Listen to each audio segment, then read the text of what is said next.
साथ बीजेपी के उपाध्यक्ष जुड़ गए हैं। संतोष जी, आपका बहुत बहुत स्वागत है। और आज धन्यवाद अनाया जी। जी जी। और आज जो है चुनाव हो रहे हैं 5 सीटों पर बीजेपी बिहार में, और इन सीटों को आप कैसे देख रहे हैं? 5 जगहों पर जो चुनाव हो रहे हैं इसको लेकर, क्योंकि विपक्ष जो है लगातार वो भी दावे कर रहा है कि इस बार जो है बीजेपी के सीट में कम होने वाले हैं, सीट में बढ़ोतरी नहीं होगी, और तमाम मुद्दों को लेकर विपक्ष बार बार घेर रहा है। एनडीए को लेकर महागठबंधन लगातार एनडीए को घेर रहा है बिहार में कि बेरोजगारी है, विकास नहीं हुआ है, तमाम ऐसी बातें हैं जो लेकर बीजेपी और एनडीए गठबंधन को लगातार घेरा जा रहा है बिहार में। और आज की जो 5 सीटें हैं उसको लेकर आप किस तरह से देख रहे हैं बिहार में जो चुनाव हो रहे हैं? देखिए अनाया जी, इस पूरे प्रकरण पे सिर्फ एक लाइन में इसको समेटना चाहूंगा कि बातें हैं, बातों का क्या। जो बातें ये लोग बोल रहे हैं वो जनता के मुद्दे है ही नहीं। जनता को जो चाहिए था वो मोदी जी ने पिछले 10 वर्षों में करके दिया है। अब जो ये ग्राउंड पर जो इको सुनते हैं मोदी जी के विषय में, ये ऐसे थोड़ी उभरा है। मोदी जी एक जन नायक है। 21वीं शताब्दी में जो नेता जिन्होंने मार्गदर्शन दिया है देश को, अटल जी के बाद मोदी जी दूसरे जन नायक के रूप में उभरे हैं।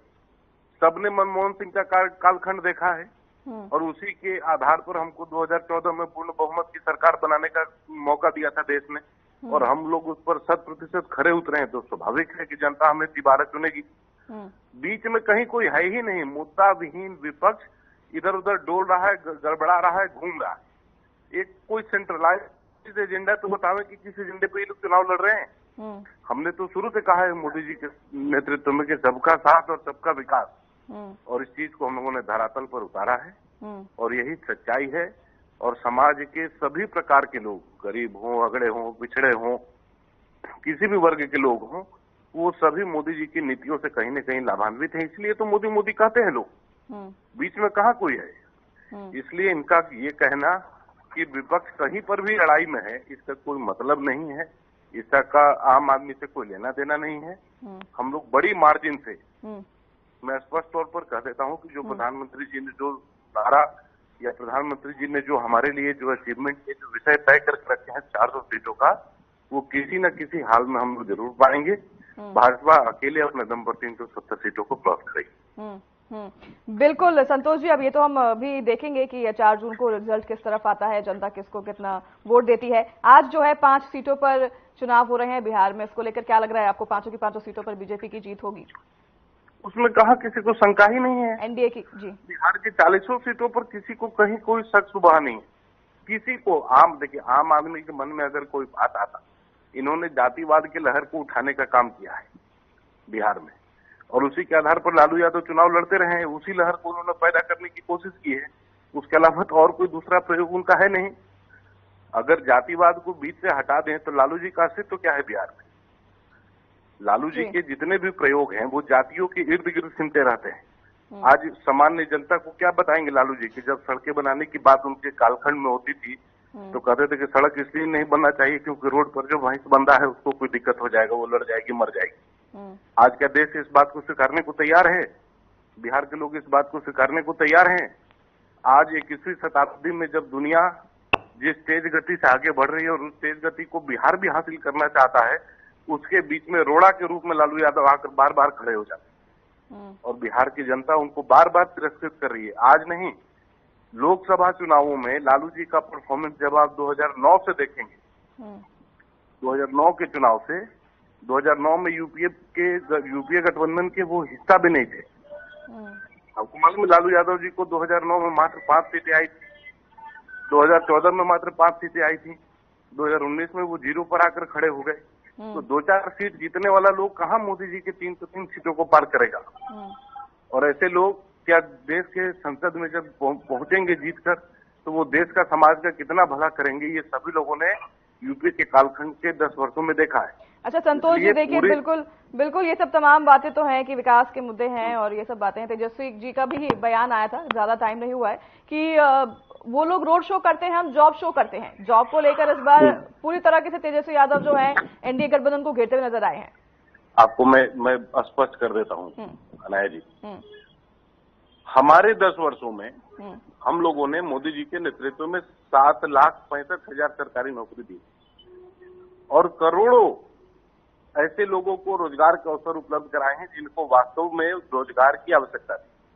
इसमें तो किसी को शक शुबा नहीं है कि भारत की अर्थव्यवस्था लगातार बढ़ी है पिछले 10 वर्षों में और अच्छी हुई है।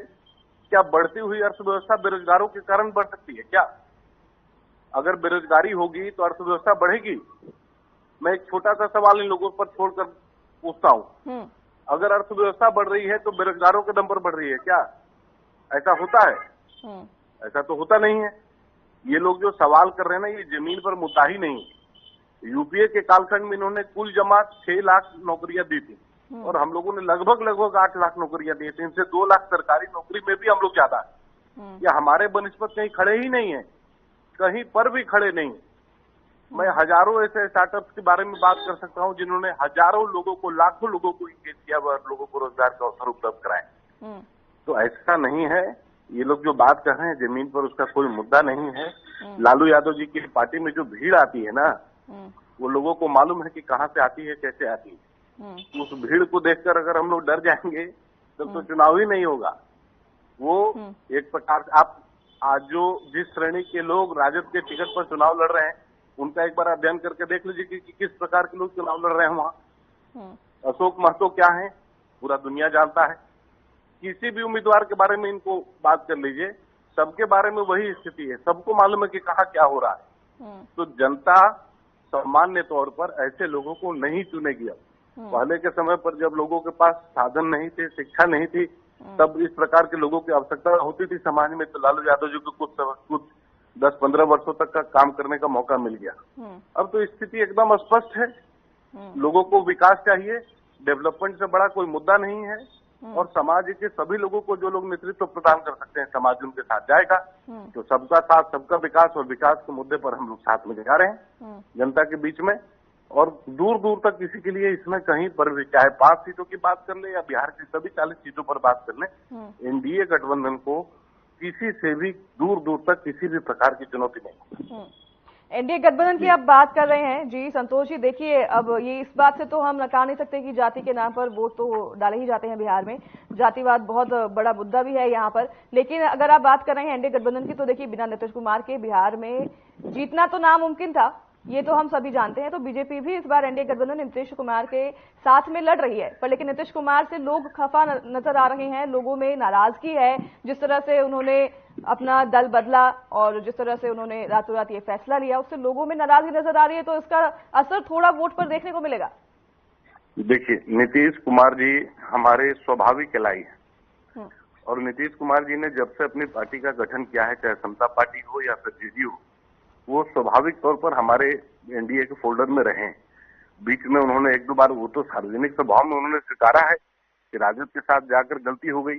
क्या है कि समाज का वो कमजोर तबका जिसको नीतीश जी रिप्रेजेंट करते हैं, उनको लालू यादव के वोटरों से बहुत गंभीर खतरा रहता है। इसलिए वो उन लोगों को ये विषय मालूम है कि क्या करना है, क्या नहीं करना है। जिस प्रकार के लोग वहां पर लालू यादव के यहाँ हुड़दंगी स्वभाव के लोग जिस प्रकार से आगे आकर काम कर रहे हैं, ऐसे लोगों के सामने तो नीतीश और मोदी जी ही ना चुनौती के रूप में खड़े हैं। वहां बीच में है कौन? तो हम लोगों ने, आप देखिए, समाज के सभी प्रकार के कमजोर तबके लोगों को, चाहे वो सवर्णों में आते हो, चाहे पिछड़ों में आते हो, दलितों में आते हो, सबको हम लोगों ने काम करने का और समाज में स्वाभिमान के साथ जीने का अवसर दिया है। वो वर्ग हमारे साथ था, हमारे साथ ही रहेगा। बीच में अगर किसी को किसी भी प्रकार का कंफ्यूजन हो तो इस कंफ्यूजन को अपने आप को दूर कर ले, क्योंकि उनके लिए इसमें कोई मार्ग नहीं है, कोई रास्ता नहीं। इसलिए हमारे सामने लालू यादव ना पहले चुनौती थी ना आज चुनौती है। क्या लालू यादव ने गठबंधन नहीं किया है कांग्रेस के साथ? किया है कि नहीं किया है? माले के साथ जिन्होंने नक्सलाइट की लड़ाई में पूरे बिहार को एक समय पर बर्बाद करके रख दिया, ऐसे लोगों के साथ गठबंधन करने वाले लोगों को कहाँ मौका देगा समाज? इसलिए हमारे सामने कहीं कोई चुनौती ही नहीं है। जब परिणाम आएगा, आज भले चर्चा हो रही है, लेकिन जब परिणाम आएगा तो सारी चीजें सिद्ध हो जाएंगी।